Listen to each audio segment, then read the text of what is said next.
Bangladeshi authorities has contacted me. The entire time they've done trial by media. My lawyers proactively wrote to the Bangladeshi authorities. They never responded.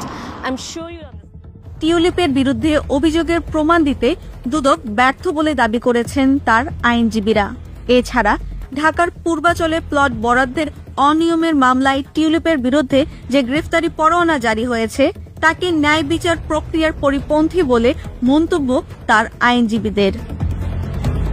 এসব কথা বলা হয়েছে যুক্তরাজ্যের সংবাদ মাধ্যম the স্ট্যান্ডার্ডের এক প্রতিবেদনে।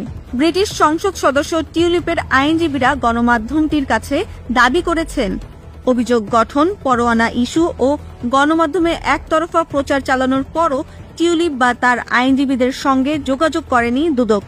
এর মাধ্যমে দুর্নীতি দমন কমিশন আন্তর্জাতিক মানদণ্ড লঙ্ঘন করছে বলেও অভিযোগ তাদের।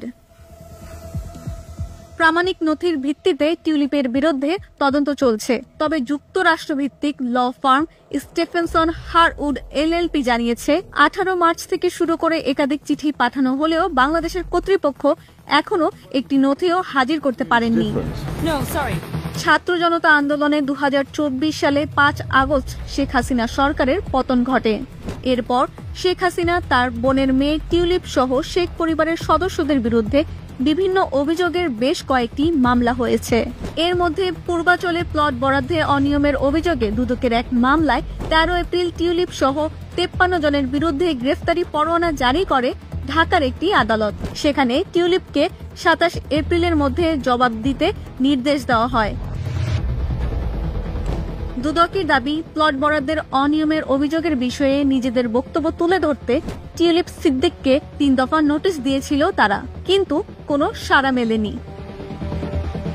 টিউলিপের গ্রেফতারি পরোয়ানা জারির বিষয়টি ব্রিটিশ গণমাধ্যমের সংবাদ প্রকাশের পর জানতে পারেন বলে দাবি টিউলিপের আইনজীবীদের।